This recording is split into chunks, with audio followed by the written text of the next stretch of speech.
Chapitre 24. Le cerveau humain et le dauphin, la neuroplasticité, l'écolocalisation humaine et l'astrophysique. Oui, dans ce chapitre, je vais essayer de faire un condensé plus scientifique.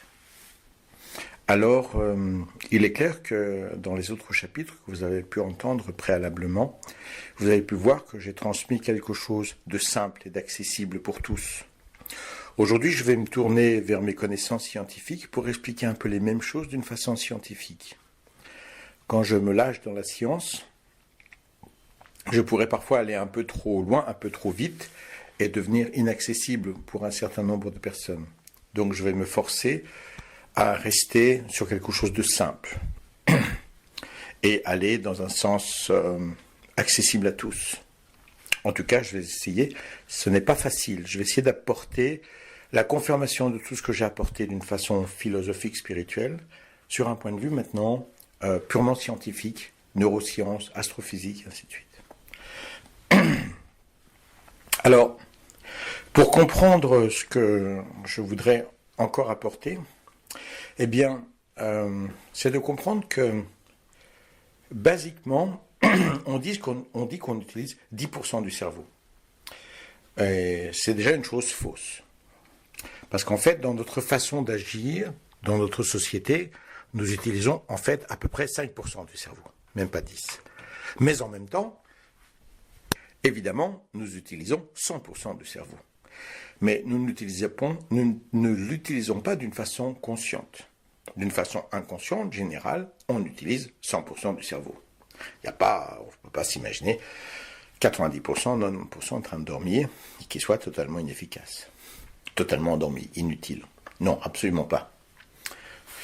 Peut-être que ce serait même plus simple. Mais ce n'est pas le cas. Donc, tout ce que j'ai pu exprimer par rapport aux subpersonnalités, tous ces traumatismes, toutes ces frustrations qui vont se cumuler dans nos mémoires et qui vont prendre petit à petit le contrôle de la divinité, le contrôle de la personnalité, ce que moi j'appellerais une personnalité divine, c'est l'extension de notre esprit, de notre âme, appelez-le comme vous voulez.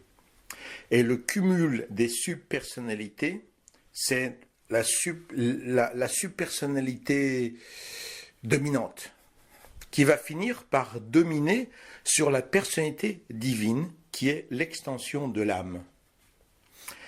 Et pour comprendre ceci, déjà, il faut comprendre que lorsque je suis dans les ondes bêta, que je tourne à peu près à 30 Hz, je peux monter jusqu'à 40 Hz et commencer à rentrer dans les ondes gamma, qui sont les ondes hyper excitées du cerveau, qui justifient un peu toutes les folies, tous les fanatismes, toutes les paniques, tous les mensonges. Quand on ment, quand on est dans tout ce schéma-là, on n'est même plus en onde bêta, on est en onde gamma, les ondes supérieures, en rapidité, pas en qualité. Et quand on est dans ces ondes-là, on est dans un champ restreint de conscience. C'est-à-dire qu'on ferme son champ de conscience. Et on se tourne vers environ 5-4% de l'utilisation de notre cerveau. Donc le premier paradoxe à comprendre, c'est que pour utiliser une matière grise fantastique, extraordinairement puissante, on rentre dans un champ de conscience restreint par le stress et par la rapidité, le rythme du cerveau, que j'expliquerai encore plus tard au niveau technique. On fait donc l'opération inverse. On cherche, avec notre savoir-faire, à résoudre des problèmes, à affronter une situation. Mais notre savoir-faire, c'est quoi? C'est un cumul de connaissances que nous avons appris à faire. C'est pour ça que ça s'appelle le savoir-faire. Le savoir-faire ne s'invente pas. Le savoir-faire s'apprend. Il s'apprend en copiant beaucoup de gens qui, il faut bien le reconnaître dans notre société, ne volent pas très haut. Pour avoir affaire à quelque chose qui nous permette la créativité, l'ouverture de conscience, l'expansion l'expansion du champ de conscience, il va falloir nous ralentir notre rythme cérébral pour descendre à des hertz beaucoup plus bas, 20 hertz et même 10 hertz, voire même 8 hertz. On arrive à un état alpha profond et à l'entrée d'autres états. Donc là, on rentre dans un état où on va utiliser d'une façon très compliquée, mais virtuellement 30 à 100% de notre cerveau. Donc, se calmer, se séréniser, ce sont des choses qui vont alimenter une grande partie de notre cerveau. Principalement le cortex préfrontal, qui est la partie la plus capable d'harmoniser l'ensemble du cerveau et d'élargir un champ de conscience. Ce cortex préfrontal, je l'expliquerai encore plus tard au niveau technique, il est très lié à la respiration, au calme, à la sérénité, à la joie, au rire. Par exemple, pour un adulte, pour rire, il lui faut une raison. On peut passer une journée entière sans rire. Si on n'a pas une raison particulière, si on va travailler et qu'on ne voit rien de très amusant, on ne va pas rire. Donc en moyenne, un adulte rit 15 fois par jour. Et encore, je pense que c'est une statistique assez optimiste, ça dépend de ce que vous vivez. Un enfant, lui, rit en moyenne 300 fois par jour. Pourquoi ? Parce qu'un enfant n'a pas besoin d'une structure mentale pour rire. Un chien qui le regarde, pouf, ça le fait rire. Une feuille qui vole, pouf, ça le fait rire. Donc il est dans cet état de joie, de sérénité, qui est nécessaire au développement du cortex préfrontal. Sachant que le cortex préfrontal, il va se développer pendant une grande partie de notre vie. Il continue à grandir pour arriver à sa taille normale à 30 ans. Ce qui est intéressant parce que, par exemple, chez les Hébreux, on peut avoir le titre de rabbi sous certaines conditions. Le fait d'avoir 30 ans, le fait d'avoir étudié les Saintes Écritures, donc l'Ancien Testament, ainsi de suite, et aussi d'avoir des enfants, parce que la procréation dans la religion juive, c'est quelque chose qui fait vraiment partie de la religion. Donc déjà, au niveau historique, scientifique, quand on se tourne vers la Bible, où même les ennemis de Jésus l'appellent Rabbi, il a 30 ans, il connaît les Écritures, mais officiellement, il n'a pas d'enfant. S'il n'a pas d'enfant, on ne l'appelle pas Rabbi. Surtout ses ennemis qui n'attendent que ça pour le descendre, avoir une attitude condescendante vis-à-vis de lui. Et pour alimenter ce cortex préfrontal qui est lié à l'expansion du champ de conscience, il faut être dans le calme, dans la sérénité, dans la joie, dans l'amour. Ah oui, parce que plus on est aimant, et plus on est amoureux, plus on est comblé d'amour, et plus on rigole. Sur la moindre chose, on rigole. Le rire, la joie, la dilatation, la sérénité, ce sont des choses qui vont nourrir le cortex préfrontal. Et si je ne parle pas de théorie spirituelle, philosophique, je parle de faits scientifiques. Notre cerveau est un laboratoire alchimique. Lorsque nous vivons des rejets, des frustrations, qu'on nous trahit, qu'on nous blesse, vous allez fabriquer des hormones cérébrales qui vont nourrir un système de dépression et voire même d'attraction à la mort, de suicide. Donc pour essayer de comprendre ça, j'ai toujours cette explication que j'appellerais pseudo-scientifique quand même, qui dit vous mangez des épinards, vous chiez vert. C'est une règle. Moi, quand j'étais enfant, j'étais passionné par le fait de penser une parole ne me touche pas. Donc, si on me dit que ma mère est morte, ça ne devrait pas me toucher, c'est qu'une parole. Pourquoi est-ce que ça va toucher mon corps ? Pourquoi est-ce que ça va accélérer mon cœur ? Pourquoi est-ce que je vais paniquer, me sentir mal ? Ça ne m'a pas touché physiquement.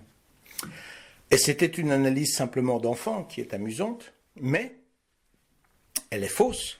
Parce que lorsque notre cerveau reçoit des informations positives ou négatives, nous allons sécréter des hormones qui vont aller dans notre corps et qui sont une véritable nourriture.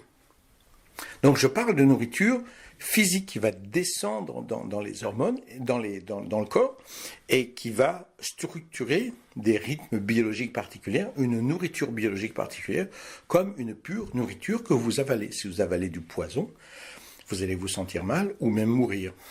Si vous pensez mal, si vous avez de mauvaises informations, vous allez souffrir et même peut-être en mourir. Il faut comprendre que le cerveau ne fait pas la différence entre l'imaginaire et la vérité concrète.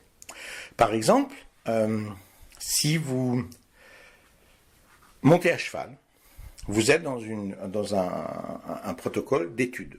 Vous êtes en train d'étudier comment tenir à cheval, comment ne pas tomber, comment maintenir le cheval, et ainsi de suite. Sentir les mouvements du cheval, etc., etc.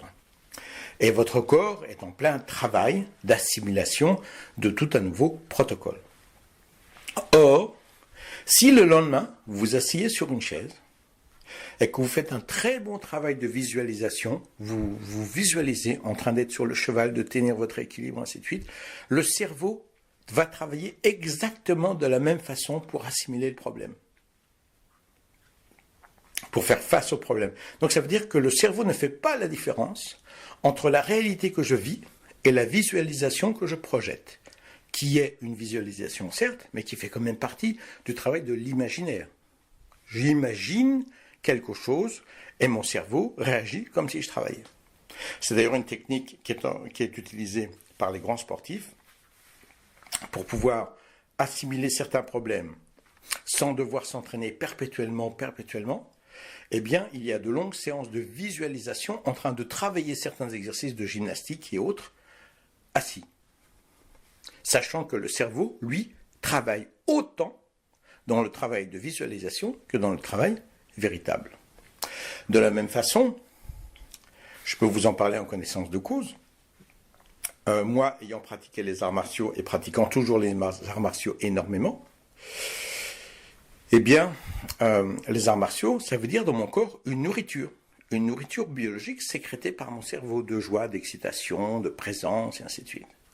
Mais, si je regarde, dans le passé, si je regardais dans le passé, puisque maintenant je suis aveugle, des arts martiaux, des combats à la télévision, ou assis quelque part en train de regarder, je suis tellement dedans que je bouge, j'ai des contractions aux épaules, aux hanches pour esquiver, pour bouger, pour faire un coup de pied pendant que je regarde, et mon cerveau structure la même nourriture hormonale, à tel point qu'après un entraînement, je suis en pleine forme. Si je regarde quelque chose dans les arts martiaux, après, je suis en pleine forme, comme si j'avais pratiqué. Donc le résultat alchimique intérieur est le même. Donc, le cerveau n'est pas capable de faire la différence entre l'extérieur et l'intérieur. Ce qu'on appelle les cellules miroirs, ce sont des cellules qui sont des cellules profondément empathiques, qui permettent une profonde empathie et qui me permet de me comparer entre moi-même et comment le monde me perçoit. Si le monde me dit sans arrêt que je suis moche, gros et laid, c'est la même chose, gros, moche et je sais pas quoi, excité. Si après, moi, je pense de moi-même que je suis calme et serein, et si on me dit, mais alors tu es calme, je dis, j'essaye d'être calme, mais je crois que je ne le suis pas trop quand même. Ah, l'information est rentrée. Les cellules miroirs fait que je n'arrive pas à faire la différence entre ce que je pense de moi et ce que les autres pensent de moi. Ce qui m'est apporté par information, par regard, par attitude, et ainsi de suite. Donc, quand je parle de moi-même, je suis dans une expression de paradoxe entre ce que je vais dire de moi et ce que les gens pensent de moi.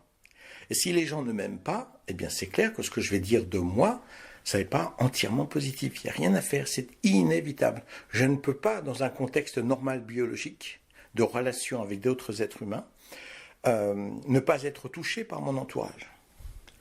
Donc, déjà là, par la définition scientifique, on comprend que ce que j'ai pu présenter avant, qu'on appelle le programme national, d'être un bon Français, un bon Italien, un bon Allemand, un bon Chinois, c'est déjà une évidence, puisque je vis dans un contexte allemand. Je parle allemand, je regarde la télévision allemande, je fais du sport avec les Allemands, j'ai des amis allemands, donc je suis allemand. J'assimile mon existence comme étant un Allemand. Parce que même si je veux penser que je suis chinois, eh ben non. Tout mon extérieur me dit tu es allemand, tu es allemand, tu es allemand. Et je vais me comporter d'après les règles nationales allemandes. Donc, analyser déjà cet aspect-là, c'est comprendre un premier aspect. Le deuxième aspect, c'est que notre société est très stressante. Il faut gagner de l'argent, il faut vaincre, il faut écraser les autres. On a peur d'être jugé, on a peur d'être rejeté, de ne pas être un bon Français, un bon Chinois, un bon n'importe quoi. Et en plus, aujourd'hui, l'électronique est partout. L'électronique, c'est basé sur être rapide. Et vous voyez aujourd'hui comment Internet est utilisé. Moi, il y a plein de gens qui me disent « Iji, tu parles trop ». Moi, après 5 minutes, j'arrive plus à écouter. Ben oui, je comprends. Mais c'est le reflet d'une pathologie. D'une pathologie, parce que le type qui dit ça, il est en train de dire je tourne aux ondes bêta et aux ondes gamma. Je suis à la limite entre les deux selon mes états. Donc, 3-4 minutes de concentration, pour moi, c'est un maximum. Après, je ne peux plus. Donc, toute l'utilisation du portable, l'utilisation de l'ordinateur, de Internet qui doit aller à toute vitesse, et ainsi de suite, ça vous amène encore plus à tourner très vite. À un rythme très élevé, 30, 40, 50 Hertz. Ce qui veut dire développer votre champ restreint de conscience. Et vous êtes lancé sur un paradoxe intellectuel déjà d'entrée, qui est une connaissance scientifique tout à fait claire, hein, c'est pas du tout une théorie philosophique, qui dit que vous essayez d'être intelligent sur un champ restreint de conscience. En utilisant votre savoir-faire, qui est un savoir-faire qui vous a été donné par des gens qui ont un champ de conscience restreint aussi. Et qui vous apporte donc, et qui vous enseigne donc, le champ restreint de conscience. C'est un fait scientifique. C'est simple comme bonjour, de comprendre cet aspect-là. Il faut bien comprendre que dans notre société moderne, la population d'un pays est sous intraveineuse de conneries 24 heures sur 24. À travers la télévision, à travers Internet, à travers tout ça, vous êtes maintenu dans un champ restreint de conscience, dans un champ de stress, dans un champ où tout doit aller très vite, à 30, 40, 50 Hz, entre les ondes bêta et les ondes gamma. Quand un problème est très compliqué, ce n'est pas le problème qui est compliqué, c'est ma capacité cérébrale d'affronter ce problème. Effectivement, si je veux affronter ce problème, avec un champ restreint de conscience, avec un savoir-faire qui ne possède pas le savoir-faire nécessaire à ce problème particulier, le problème devient énorme, voire insoluble, voire même parfois mortel, en allant jusqu'au suicide. Si j'apprends à rire, si j'apprends à me détendre, à méditer, à respirer profondément, car la respiration ventrale est liée au cortex préfrontal, on le verra biologiquement plus loin. Plus je respire profondément, plus je suis calme et serein, et plus je vais descendre dans les ondes alpha, dans un champ de conscience d'expansion, qui va me permettre d'utiliser au moins 30% de mon cerveau, si ce n'est pas plus. Alors évidemment, au regard de ceci, il y a une transformation radicale. Le problème qui était insoluble devant 5% devient extrêmement facile à résoudre devant 30 ou 40%. Pourquoi ? Parce qu'en utilisant 30 ou 40%, ou même 20%, ou même 15%, je commence à rentrer à l'intérieur aussi de mon inconscient. Et face à ça, il y a bien des choses qui vont changer. Chaque jour, nous affrontons 70 000 pensées qui passent dans notre cerveau. 70 000 pensées qui passent dans notre cerveau tous les jours. Donc, ça veut dire que vous êtes accablé d'idées que vous ne contrôlez pas, qui sont les répétitions principalement du champ de conscience restreint. 90%, 90% de ces idées répétées sont des idées répétées déjà d'avant et d'avant et d'avant et d'avant encore. Donc, Il va être difficile, en connaissant le système cérébral, si on ne change pas une stimulation du travail, de changer les résultats de ce travail-là. Le résultat de ce système cérébral. 70 000 pensées qui viennent, 90% qui sont des pensées qu'on répète. C'est-à-dire 63 000 idées que l'on répète de la journée d'avant, de la journée d'avant, de la journée d'avant, de la journée d'avant, de la journée d'avant. Et on dit qu'on va de l'avant en essayant d'évoluer. C'est ce qu'on croit. Mais à travers le stress, à travers le champ de conscience restreint, on répète perpétuellement les mêmes idées, avec quelques petites nuances qui rentrent plus dans le champ du savoir-faire, c'est-à-dire de nouvelles choses que j'ai apprises pour survivre. Le champ de conscience de survie, de l'efficacité, nous amène à un champ de conscience restreint. Le champ de conscience de confiance, d'amour, de joie, de sérénité et d'ouverture simple avec les autres, sans chercher à rien prouver, on apprend, on enseigne, on communique, on rigole, on est simple, nous amène à un champ de conscience d'expansion qui active notre cerveau d'une façon considérable. Donc déjà aujourd'hui, nous devons comprendre que le système cérébral tel qu'il existe est un système pour nous emprisonner dans un système répétitif, restreint, limité, qui ne fait que développer des stress, de la maladie, de l'incompréhension, de l'insatisfaction, de la frustration, et tout ça nous amène à plus de subpersonnalité qui se cumulent en nous, qui se bloquent en nous, qui nous amène à encore plus de contraction, plus de frustration, et de plus en plus, en avançant dans notre vie, on quitte de plus en plus le champ bêta pour monter dans les vibrations gamma, qui sont là, des vibrations qui perdent tout contrôle, on n'est que dans le mensonge, dans la rage, dans la panique, et on peut justifier n'importe quoi. Et après, ce que vous allez appeler une sorte de relaxation de méditation, c'est ce qu'on appelle de la post-rationalisation, voilà en français, post-rationalisation, qui fait que en pensant plus profondément après, je vais pouvoir justifier la panique que j'ai eue dans les ondes gamma ou dans les ondes bêta très élevées. J'ai fait des choses stupides, j'ai été violent, j'ai menti, j'ai manipulé, et après je vais faire de la post-rationalisation pour démontrer que j'étais honnête et même généreux. Et pour ça, je vais utiliser un autre aspect de mon cerveau, qui est le déni. Le déni, c'est l'effacement de certaines informations que j'ai vécues, qui sont en face de moi, et qui ne sont pas assimilables avec mon champ de conscience restreint. Donc je vais les effacer, purement et simplement, et ceci n'est possible qu'en tournant à 5%. Parce que je ne vais pas les effacer, je vais les effacer de la mémoire vive, dans l'inconscient profond. Toutes ces mémoires restent, évidemment, on se souvient de tout. C'est pour ça qu'on peut le rêver après. Quand on est dans un autre état et qu'on rêve, on peut se souvenir de rêves que vous allez appeler des cauchemars. Simplement parce que vous vous souvenez de la vérité, qui ne correspond pas à ce que vous avez gardé dans votre mémoire vive, puisque vous avez appliqué le déni pour pouvoir survivre consciemment avec ces 70 000 idées répétitives qui viennent dans votre esprit tous les jours et qui ne peuvent pas être en contradiction. Parce que la contradiction, le paradoxe, le cerveau n'aime pas ça.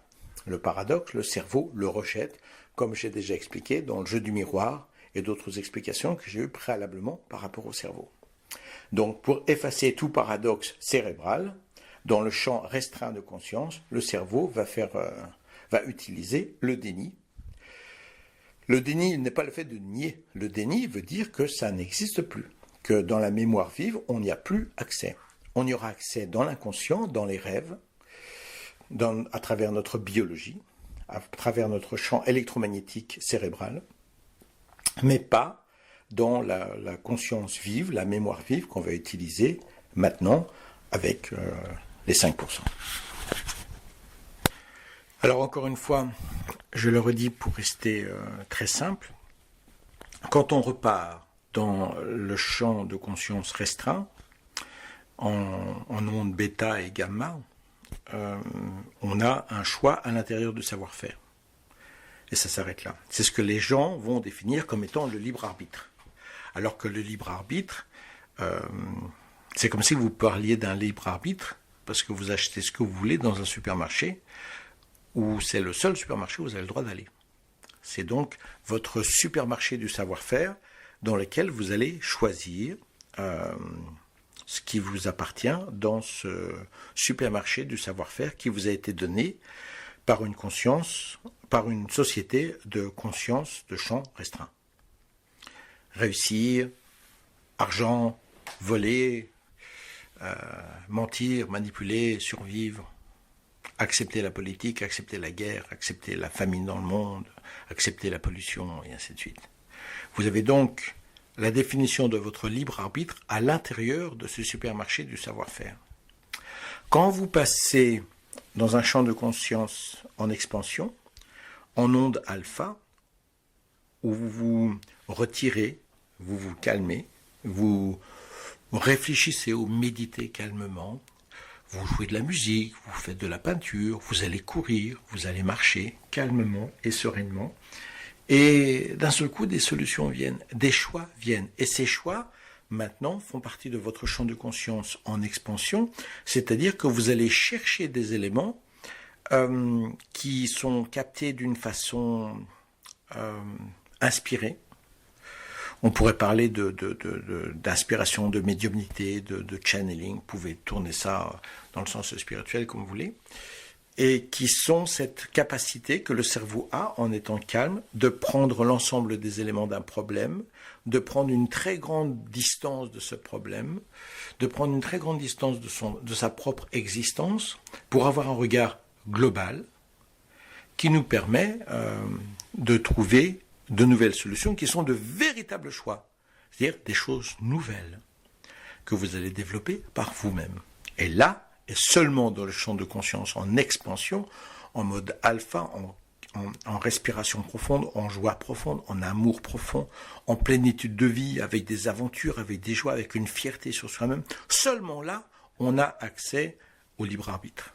Donc déjà, la définition scientifique me permet de comprendre que le libre arbitre ne peut être accessible qu'à ceux qui ont une vie qui permet cet accès au libre arbitre, c'est-à-dire aux ondes alpha profondes, c'est-à-dire à une joie, à un bonheur, à une fierté, à une sérénité, à une tranquillité, à beaucoup d'amour, beaucoup de sexe, beaucoup d'intensité, beaucoup de sérénité parce que ma vie est cool. Et qu'à tout moment, je peux m'asseoir et penser calmement, sans me brancher sur mon téléphone ou autre chose, et regarder ma vie et me dire c'est pas mal, c'est pas mal. Et maintenant, qu'est-ce que je pourrais faire? Ah oui, ça c'est super. Ça, c'est du libre arbitre. Petites informations techniques, faciles à assimiler. Le cerveau a un poids d'environ 1,3 kg, 1,4 kg. Si on met ses deux mains en cuillère les unes contre les autres, eh bien on peut poser notre cerveau dans les mains, comme ça. C'est proportionnel à peu près aux mains. Bon, si vous avez des grandes mains, je n'ai pas dit que vous étiez forcément plus intelligent, mais c'est à peu près la proportion des mains en cuillère, les deux ensemble, vous pourriez tenir votre cerveau, qui étrangement, tout comme les poumons, n'ont pas de système nerveux. C'est-à-dire qu'il n'y a pas de système de sensibilité. Si on ouvre le crâne, que vous êtes encore vivant, on peut tailler, couper des parties de votre cerveau, vous ne sentirez rien. Vous sentirez les effets sur votre corps, d'un coup vous ne sentez plus une main, vous pouvez plus bouger, vous pouvez plus, oui, vous sentirez les effets, les contre-coups, mais vous ne sentirez pas qu'on entaille le cerveau, puisque dans le cerveau, il n'y a pas de sensation de douleur ou de sensibilité. Tout comme il n'y en a pas non plus dans les poumons. C'est pour ça qu'un cancer des poumons peut être très dangereux et qu'il est arrivé à certaines personnes de commencer à cracher du sang parce que leurs poumons sont complètement massacrés, mais ils n'ont pas eu de douleur. Comme quoi, le système de douleur, qui n'est pas plaisant, est aussi une aide, une information très positive. Quand vous n'avez plus de sensation de douleur dans les pieds, par exemple, telles que l'ont les diabétiques avec des neuropathologies qui se développent dans les jambes chez les diabétiques, eh bien c'est très dangereux parce qu'ils peuvent marcher par exemple sur un clou et continuer à marcher toute la journée avec un clou qui passe à travers le pied. Et c'est comme ça qu'ils vont perdre un pied, ils vont perdre une jambe parce que après ça va s'infecter, il y a un trou énorme Et simplement, la douleur ne leur a pas indiqué qu'il fallait s'arrêter. Vous allez avoir une douleur dès que vous marchez sur une pierre ou quoi que ce soit. Et vous réagissez. Ça fait mal, mais ça vous protège énormément. Ça, c'était la petite parenthèse technique pour avoir un peu plus d'informations et mieux comprendre. Le cerveau est basiquement, dans sa biologie de base, une machine pour survivre. Évolution de Darwin, survie. Première chose pour que la race puisse survivre et continuer à évoluer. Donc il faut bien comprendre que le cerveau va confondre, nous allons dire, un champ d'efficacité et la vérité. Mon champ d'efficacité, ma perception d'efficacité, c'est tout ce dont je vais avoir besoin de cumuler dans mon savoir-faire pour savoir survivre aussi. Et ceci va être dirigé par mes traumatismes, mes limites, et ainsi de suite. Par exemple, si je suis homosexuel, je vais développer ma capacité de reconnaître un homosexuel qui passe par là. Tandis que l'autre qui n'est pas homosexuel ne notera même pas l'homosexuel. Parce qu'il n'a pas besoin, dans son champ d'efficacité, de reconnaître un homosexuel.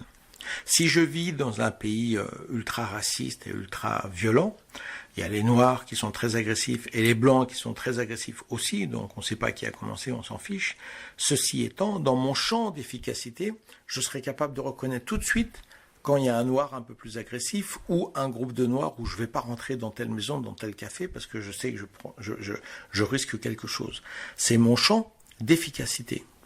Et après, les gens vont se mélanger en disant « chacun a sa vérité ». Non. Chacun a son champ d'efficacité. Moi, je suis aveugle et j'utilise l'écolocalisation. Donc, j'ai un champ d'efficacité sur l'écoute qui est 1000 fois plus développé que les gens qui voient. C'est mon champ d'efficacité. Mais si je prends mon champ d'efficacité comme une vérité, alors je vais dire toute personne qui n'est pas capable d'écouter comme moi est un idiot. Eh ben non, parce qu'ils ont aussi des yeux qui fonctionnent 100 fois ou 1000 fois mieux que l'écolocalisation. Donc, je ne dois pas confondre mon champ d'efficacité et la vérité. Et c'est pour ça que les gens confondent perpétuellement ça et qu'ils disent « chacun a sa vérité ». Non, chacun a son champ d'efficacité pour survivre. Et d'ailleurs, ce champ d'efficacité est très restreint, c'est le champ de conscience restreint. Pourquoi ? Parce que si je suis en danger physique, je vais libérer énormément d'adrénaline, des hormones de stimulation bourrées de sucre pour faire face à une situation de stress où il faut courir, se battre, survivre, ainsi de suite. Et ce qui est très intéressant, c'est que si je m'adresse à un champ de conscience restreint en parlant à une personne qui est dans les ondes bêta et gamma, quand je vais corriger une idée, je vais dire, tu sais, par exemple, tu es raciste, mais peut-être que tous les Noirs ne sont pas diaboliques et qu'il faut s'ouvrir, ainsi de suite. La personne va commencer à sécréter de l'adrénaline. Parce que attaquer son champ de conscience restreint, son champ d'efficacité, c'est assimilé dans le cerveau comme une attaque directement à sa survie. Ce qui est quelque part logique, puisque on attaque le champ d'efficacité, le champ restreint de conscience, le champ d'efficacité, le champ de survie. Donc si je commence à dire à quelqu'un, tu sais, les Noirs ne sont pas tous agressifs, quelque part, je suis dangereux pour cet homme qui vit dans un pays où il doit toujours se méfier des Noirs, par exemple.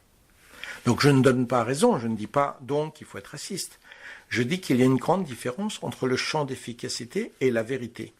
La vérité se trouve dans un champ de Hertz encore plus bas, quand on se retrouve à 1 ou 2 Hertz au niveau vibratoire du cerveau, on y reviendra plus tard. Quand on se promène à 30, 40, 50 Hertz de champ vibratoire, on est dans le champ restreint de conscience, le champ d'efficacité, le champ de survie. Et quand on veut apporter une connaissance, on est là, on dit tiens, peut-être tu pourrais penser aussi que le racisme, c'est pas la clé de la vie. Eh bien, l'autre personne va se battre et même libérer de l'adrénaline parce qu'elle va recevoir cette idée comme une agression sur sa propre vie. Évidemment, quand on comprend qu'on est amené à ce champ restreint de conscience, à cette bouée de sauvetage de savoir-faire qui n'est pas juste, qui est juste efficace pour survivre, et qu'en plus on appelle ça la vérité, chacun a sa vérité. Non, chacun n'a pas sa vérité. Chacun a son champ de conscience restreint, ou la plupart des gens. En gros, 90-95% de la population mondiale ont un champ de conscience restreint, d'où le fait que les gens soient totalement aveugles aux guerres, à la pollution, à la destruction, parce que dans le champ de conscience de restreint, tout ça est parfaitement logique. Avec une post-rationalisation, tout ça devient absolument logique, cohérent. Et donc, si je rencontre quelqu'un qui me dit « tu devrais arrêter de polluer, tu devrais arrêter d'être raciste, tu devrais arrêter », eh bien, je vais me fâcher, je suis agressé directement, personnellement, dans mon champ de survie, dans mon champ de conscience restreint. Si je suis dans un champ de conscience en expansion, toute nouvelle information est la bienvenue. Je la prends, je l'analyse, je la médite, je l'adopte ou je la rejette si elle n'est pas intéressante. Mais ce n'est jamais une agression. C'est pourquoi pas, parle, on va voir. Donc, l'analyse des réactions à une nouvelle idée nous permet de voir à quel point la plupart des gens se trouvent dans un champ de conscience restreint. C'est presque un test que vous pouvez faire partout autour de vous. Or, vous verrez que la plupart des gens parlent à la main, le reste n'écoute pas. Talk to the hand, the rest is not listening. Ça veut dire que je suis totalement incapable de recevoir cette idée parce que dans mon instinct primordial d'animal, accepter une nouvelle idée d'évolution, c'est mettre ma vie en danger, ma survie en danger, mon champ d'efficacité en danger. Donc il faut bien apprendre à savoir quand je pense par mon champ de conscience restreint, par mon champ d'efficacité, et quand je suis dans un champ de conscience d'expansion, d'ouverture, d'acceptation, de joie, de rire, de bonheur, de simplicité. Je le sais en moi et je le regarde autour de moi quand je parle avec des gens et quand je fais face à un champ de conscience restreint, un champ d'efficacité, un champ de survie. Arrêtons la conversation, c'est inutile. Notre apport culturel est une agression directe à la survie de ce champ de conscience restreint. En développant cette connaissance déjà, on peut regarder au niveau neurocérébral comment les gens se comportent et comment on se comporte et comment on perçoit les gens qui sont restreints ou pas. Et si je ne suis pas capable de percevoir quelqu'un de restreint, alors cela veut dire que moi-même, je suis aussi restreint. D'ailleurs, on a ce champ très développé, par exemple, en Italie, où les gens, c'est pas spécialement chez les Italiens qu'on a un champ de conscience restreint, hein, c'est dans tous les pays. Mais dans certains pays, on n'expose pas ce qu'on pense. En Allemagne, en France, on ne le dit pas trop. En Italie, en Espagne, on va beaucoup parler. Mais l'autre ne va pas suivre le champ restreint de conscience de l'autre. Donc, ils s'engueulent, mais ils s'engueulent d'une façon horrible. Ils s'insultent et ainsi de suite. Et puis le lendemain, ils se rencontrent et ils s'embrassent. Pourquoi ? Parce que deux champs de conscience restreints qui s'expriment, ça fait des étincelles de tous les côtés. Mais de toute façon, je ne suis pas touché et l'autre n'est pas touché parce que nous avons gardé nos champs de conscience restreints. Nos champs de survie, nos champs d'efficacité. Et quand on est capable d'analyser notre entourage comme ça, déjà, on perçoit le monde d'une façon infiniment plus claire. Un ordinateur peut facilement vaincre un être humain aux échecs, par exemple. Pourquoi ? Parce que les échecs, c'est un cumul de savoir-faire. Et tant que l'être humain est dans un champ de conscience restreint, l'ordinateur cumulera beaucoup plus de savoir-faire d'une façon plus efficace, sans aucun doute, sans aucun oubli. Par contre, lorsque l'on passe dans un champ de conscience en expansion, qui appelle la globalité de la vision et même de l'inspiration supérieure, de l'âme et de la compréhension cosmique, jamais un ordinateur classique ne pourra faire face à un humain. Jamais. Il nous faudra faire face ou développer plus tard des ordinateurs quantiques, d'un principe quantique, parce qu'en rentrant dans le principe quantique, de l'ordinateur quantique, alors on rentre dans ces interactions, ces synapses qui vont interagir de tous les côtés, et qui sont par définition cette expression de champ de conscience en expansion. L'ordinateur, par définition, créé par l'être humain qui est dans un champ de conscience restreint, a fabriqué une machine qui fonctionne mieux que lui dans un champ de conscience restreint, dans un champ d'efficacité. Dans le champ d'expansion le champ de conscience d'expansion, jamais l'ordinateur d'aujourd'hui, quelle que soit sa mémoire, ne pourra faire face à un être humain. Quand on résume l'être humain à un champ de conscience restreint, un champ d'efficacité, un champ de savoir-faire, donc, alors on peut se poser cette question. Le bébé qui vient de naître n'a aucun savoir-faire. Pourtant, il est capable de sentir, il est capable de réagir à la présence des gens qui sont autour de lui, à ceux qui rigolent, qui le touchent. Il est triste quand on le laisse seul. Donc, il a cette étincelle de vie qui est au-delà du simple savoir-faire et qui touche le champ de conscience d'expansion. Il est capable de ressentir la vie, de ressentir l'amour, de ressentir la présence des gens. Et c'est là où l'on retourne vers le champ de conscience d'expansion, qui est un champ de conscience d'un être épanoui, aimant, en contact avec les autres, et capable de ressentir au-delà de toute forme de structure intellectuelle rigide. Les psychorigides, ce sont les gens qui sont tellement enfermés dans leur champ de conscience restreint qu'ils vibrent de plus en plus haut, que la moindre agression les fait monter dans les ondes gamma, et ils sont totalement incapables de communiquer et d'entendre la moindre chose. Simplement d'affirmer leurs choses, c'est la manifestation pure du narcissique. Le narcissique tourne à fond dans les ondes bêta et dans les ondes gamma, même beaucoup plus dans les ondes gamma que les ondes bêta, parce que le narcissisme est une façon d'être tellement obsédé par son savoir-faire, par sa vision personnelle et sa perfection personnelle, que toute personne qui tourne autour de lui ne peut que l'admirer et le gratifier. S'il y a la moindre critique, ça le déchaîne et ça le fait monter dans les ondes gamma d'une façon extrêmement élevée, puis après, en rétro-rationalisation, il se justifiera en disant que l'autre est vraiment un abruti qui n'a rien compris. La capacité naturelle d'amour du bébé est la preuve même que nous avons un champ de conscience en expansion, d'expansion, que nous abandonnons pour aller vers un champ de conscience restreint, en croyant que nous allons vers l'intelligence, alors que nous allons vers la fermeture de l'esprit. Nous avons le même protocole, par exemple, en ostéopathie. Vous avez des gens qui ont mal au dos, et comme ils ont mal au dos, ils vont bouger de moins en moins.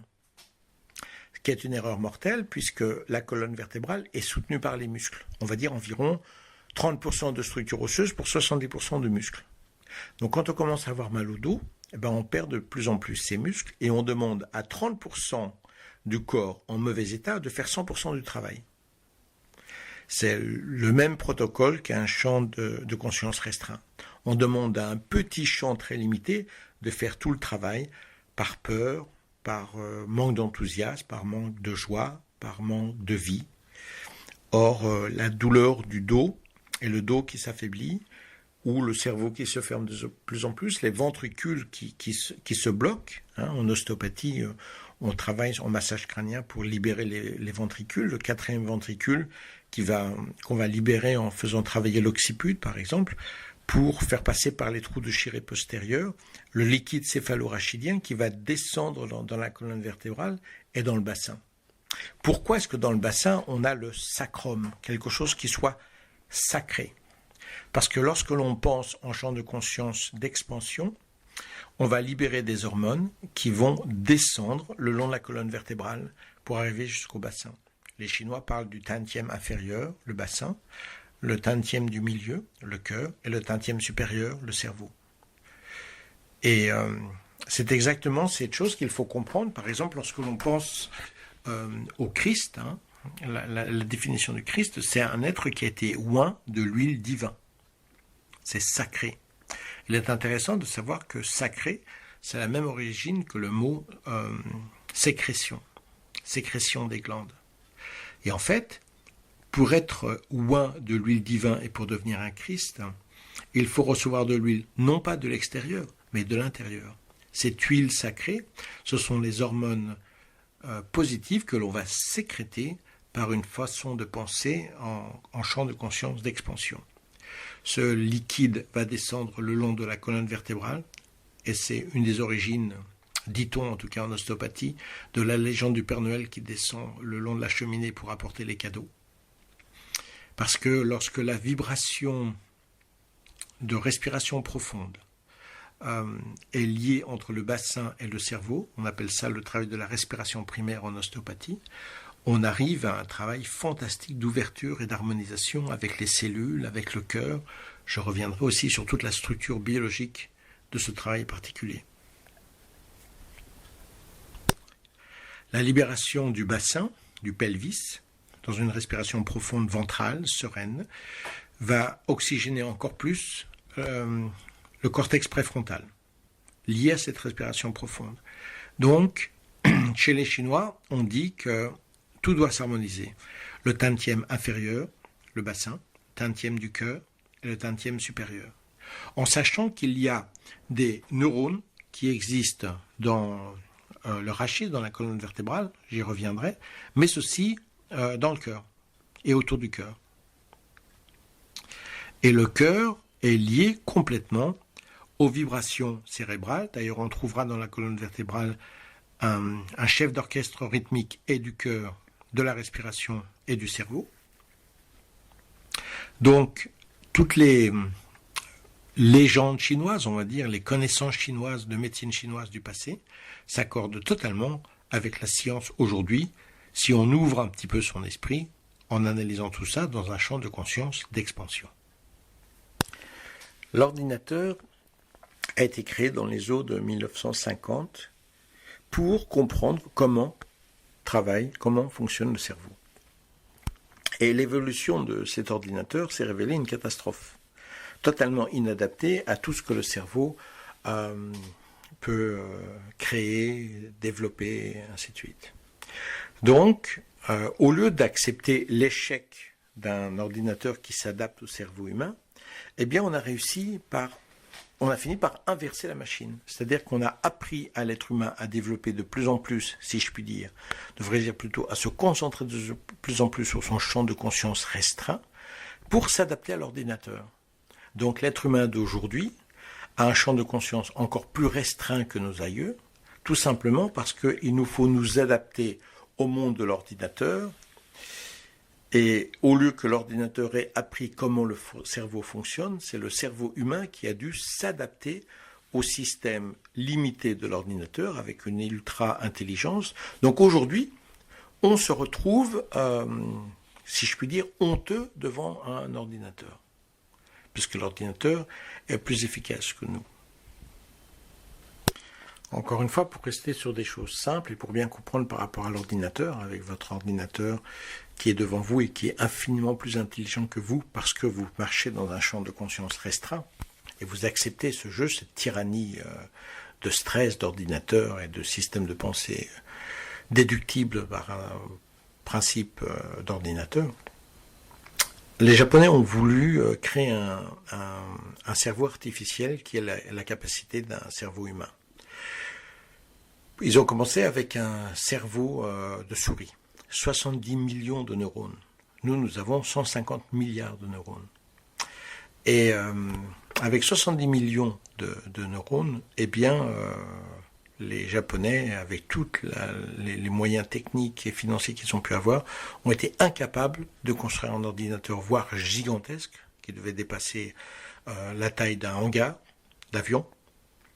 Et ils ont été incapables de fabriquer un ordinateur qui puisse penser comme le cerveau d'une souris. Pourtant, vous, avec un cerveau de 1,3 kg, 1,4 kg, vous finissez emmené dans un champ de conscience restreint par vous reconnaître vaincu devant un simple PC qui fait, je ne sais pas combien, 300 grammes, 500 grammes. Et en fait, comprendre cette défaite, ce n'est pas comprendre notre incapacité cérébrale, mais le piège dans lequel nous avons été entraînés. Nous acceptons de tourner sur un champ de conscience extrêmement restreint, extrêmement limité de savoir-faire. Et dans ce cas-là, effectivement, l'ordinateur est notre maître. Et quand nous arrivons dans une société où l'ordinateur devient notre maître, nous sommes en train de dire qu'il n'y a plus d'esprit, plus d'inspiration. Et c'est en cela où il faut tout faire pour retourner vers cette paix, vers cette joie, vers cette simplicité, vers cette certitude d'être juste et harmonieux et fier de sa vie, dans un champ de conscience en expansion. Pour vous donner une autre idée de mesure, Si on prend le cerveau d'un rat, environ 200 millions de neurones, il faudrait, pour regrouper simplement toutes ces connaissances, sans être pourtant capable d'organiser tous ces synapses et tous ces croisements et ces réactions, mais déjà pour cumuler toutes ces connaissances, il nous faudrait 3 hangars d'ordinateurs remplis jusqu'au plafond, 3 hangars de Boeing. Donc c'est immense, les hangars de Boeing. Des systèmes de disquettes, enfin de disques les plus puissants. Il faudrait 3 hangars entiers pour cumuler 200 millions de neurones. Alors imaginez ce qu'il faudrait pour un cerveau humain, 150 milliards de neurones. Et pourtant, on a réussi à nous emmener dans un chemin où on a l'impression que notre PC est plus intelligent que nous. Encore une fois, une autre analyse de la perception du monde autour de nous à travers les gens, leur façon de réagir et les ordinateurs devant nous et l'importance des ordinateurs devant nous pour comprendre à quel point on a été emmené dans un chemin où il ne s'agit pas du tout d'une expansion d'intelligence, mais bien du contraire. Et c'est bien pourquoi aujourd'hui l'être humain va être de plus en plus limité et si on lui enlève le GPS, il n'est plus capable de trouver une adresse. Si on lui enlève Internet, il est plus capable de trouver un mot sur le dictionnaire. Donc c'est un écroulement de ce champ d'extension qui existait avant et qui se resserre de plus en plus parce qu'il est envahi, écrasé par le champ de la logique restreinte de l'ordinateur. Pour bien comprendre l'essence du cerveau, on peut se tourner vers le cosmos. On peut regarder la nuit, il n'y a pas beaucoup d'électricité dehors, de lampadaires, et vous regardez les étoiles infinies, si grandes, si puissantes. Puis vous regardez les galaxies au loin. Tout cela est si grand, si puissant. Et pourtant, tout ce que vous regardez n'est que 4 à 5% du cosmos. Le reste est environ 25% de matière noire, je pense, et 70% d'énergie noire. Si je ne m'abuse, entre la matière et l'énergie, parfois je confonds. Et ce qui est intéressant de savoir, c'est que nous avons 5% du cerveau que nous utilisons consciemment, puis nous avons 25% d'inconscient, de zones de transformation, d'assimilation, on y reviendra plus tard, et 70% d'inconscient profond. Donc notre cerveau est fait absolument à l'échelle du cosmos. C'est une reproduction minuscule du cosmos. Et quand on comprendra le lien entre le cosmos et entre le cerveau, on aura compris l'essence même de la vie, pourquoi nous existons. Pour comprendre tout l'ensemble du cerveau, il est arrivé des expériences, des opérations que l'on a fait à des gens, par exemple, où on a dû partiellement congeler le cerveau, c'est-à-dire qu'on a descendu la température à 17-18 degrés, je pense. Donc il n'y a plus aucune réaction électromagnétique dans le cerveau. Tout est plat. Et pourtant, cette personne a vécu une NDE, Near Death Experience, EMI, une expérience de mort rapprochée, non, expérience de mort rapprochée. Expérience de mort rapprochée, EMR, non, expérience de mort imminente, voilà, c'est pour ça qu'on dit EMI, expérience de mort imminente. Et donc cette personne a pu faire de la télépathie sur les chirurgiens, a vu tout ce qui se passait dans la pièce, dans l'autre pièce, a vu des choses qui se passaient dans des plans supérieurs, avec des détails extraordinairement précis. Et là, quand on commence à toucher ça, on commence à comprendre que le cerveau n'est pas qu'une simple boîte d'ordinateur, comme on voudrait bien vous la faire croire, mais bien un champ condensé d'électromagnétisme qui est en vibration avec quelque chose d'infiniment plus grand, d'infiniment plus cosmique, qui n'est pas séparé l'infiniment petit de l'infiniment grand. Et c'est pourquoi le cerveau est des millions de fois plus puissant que le plus puissant des ordinateurs qu'on pourra fabriquer pour le moment. Et ceci pendant encore pas mal de siècles. Et comprendre cette essence-là, comprendre ce parallèle entre l'astrophysique et le cerveau, c'est comprendre que quand on regarde les étoiles qui brillent, le cosmos si grand, si profond, si infini, on ne regarde que 4 à 5%. Et l'intelligence que vous reconnaissez chez tant de personnes qui vous paraissent si grandes et si profondes, eh bien, ce n'est que 4 à 5% de son existence. Juste la matière apparente. Le champ de conscience restreint. Très bien, alors j'espère que jusqu'à présent, je ne suis pas lancé dans quelque chose de trop hermétique et de trop compliqué. Je pense que d'avoir des explications plus techniques, ça peut stimuler certainement certaines hormones de votre cerveau d'enthousiasme, de comprendre que ce n'est pas qu'une jolie théorie spirituelle, qu'il y a des choses scientifiques que vous pouvez comprendre plus avant. Malheureusement, je suis limité en temps maintenant, donc je vais m'arrêter pour cette partie-là, mais je reviendrai dans le même chapitre pour faire une deuxième partie et continuer sur ces explications pour que tout cela vous apparaisse très clair et très limpide et que vous puissiez vraiment mettre tous les tenants et aboutissants ensemble et vous sentir porté par une connaissance qui stimule et libère votre champ de conscience d'expansion. Nous reviendrons sur les ondes du cerveau, nous reviendrons sur le travail des dauphins, nous reviendrons sur la plasticité cérébrale et sur l'astrophysique, sur tous les aspects. Et l'écolocalisation humaine pour découvrir vraiment tout ce qui peut être ainsi stimulé, transformé et toucher vraiment le libre arbitre qui amène à l'expansion de conscience.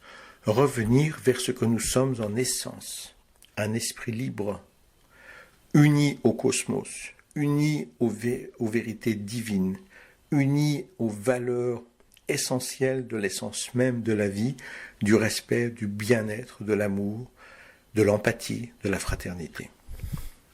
Affaire à suivre dans la prochaine partie. Merci.